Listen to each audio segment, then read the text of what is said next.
मौलाना मोहम्मद नासिर की बयानात के लिए मौलाना मोहम्मद नासिर की ऑफिशियल चैनल को सब्सक्राइब करें। सूरत निसा आयत नंबर 170।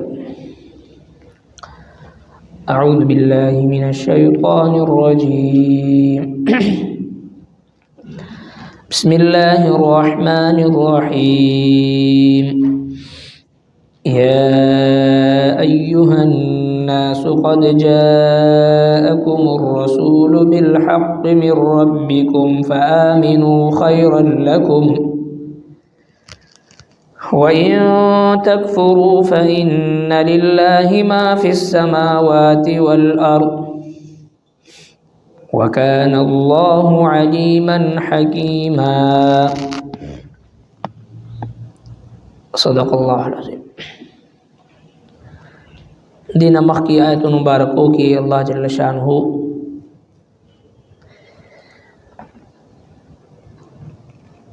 द जनाब नबी करीम सल्लल्लाहु अलैहि वसल्लम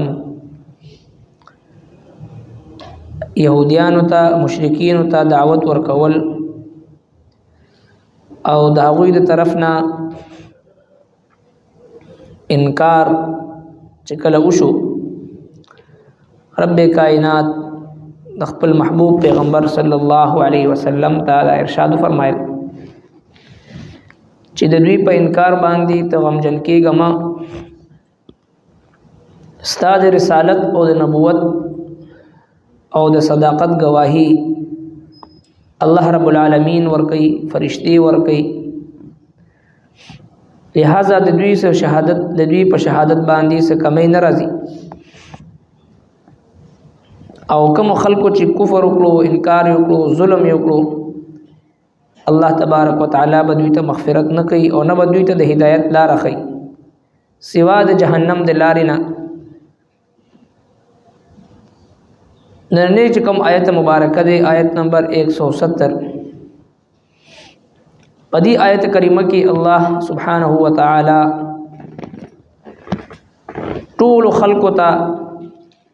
خطاب فرمای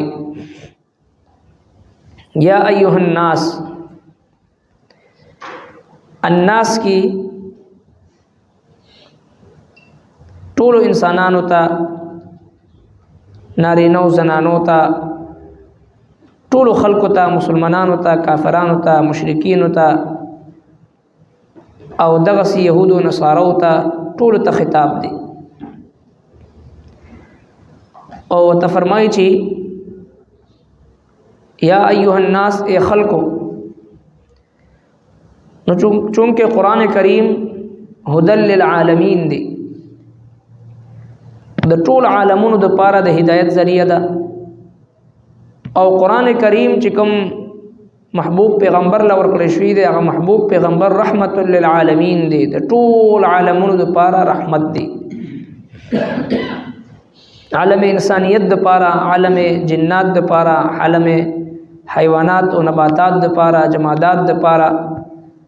د ټول عالمونو د پاره رحمت دی. الله رب العالمین دی، قرآن کریم هدل للعالمین دی، محبوب پیغمبر رحمت للعالمین دی، دا ټول د عالمونو د پاره دی.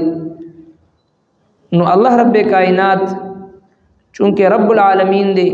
نو د ټول انسانانو ته خطاب کوي، ټول ته دعوت فکر ورکوي. یا ایها الناس، ای خلقو، قد جاءکم الرسول،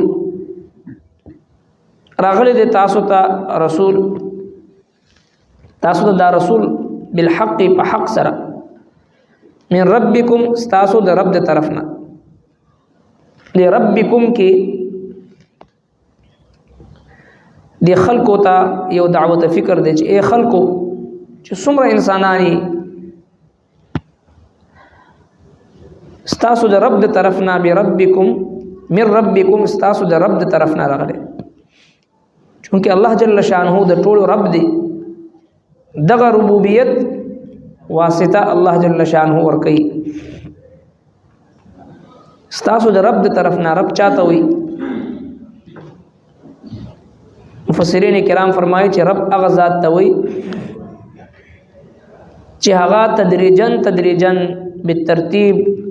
یو سیز انتها نه ابتدا نه خپل انتها ته رسي هغه ته رب وي.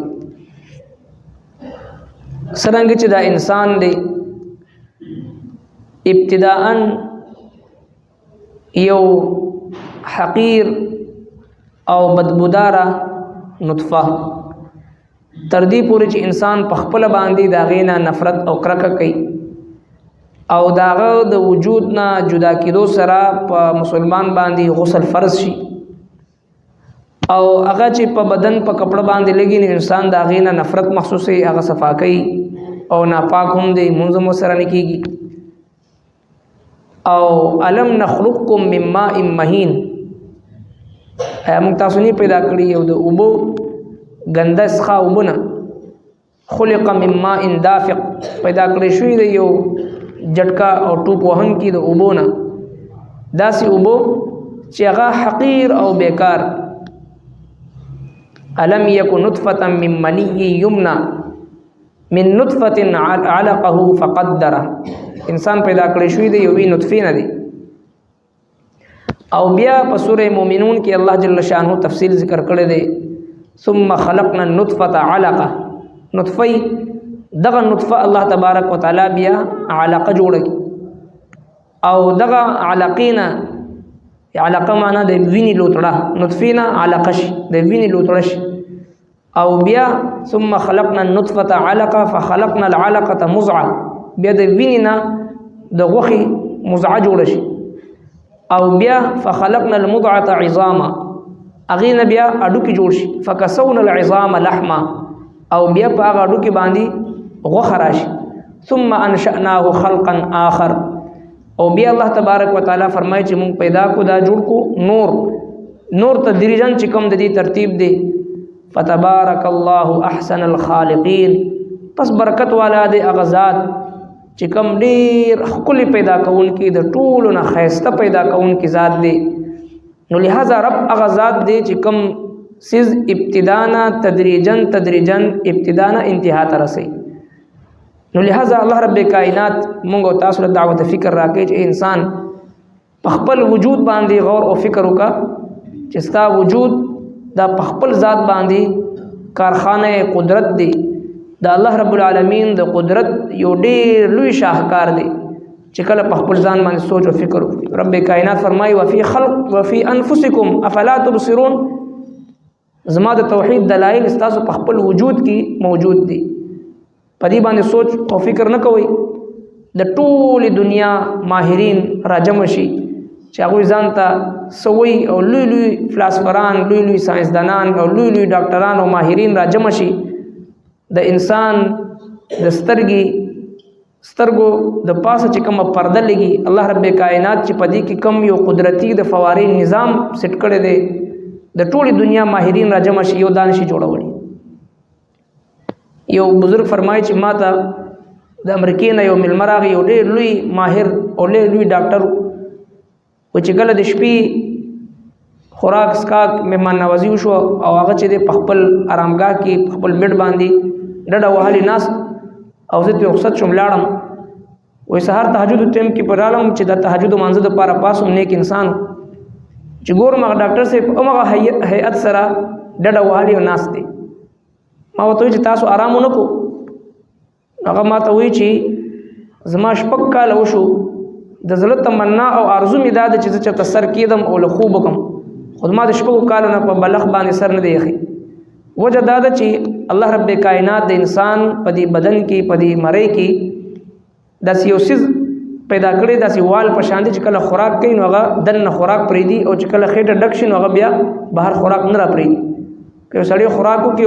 الټا ودرېږي نو خوراک بهر نه راوځي. دا د الله رب العالمین یو بهترین نظام دی د قدرت شاهکار دی.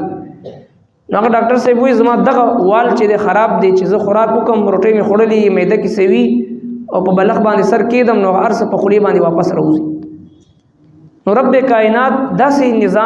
نظام انهضام د سترګو نظام د دماغ نظام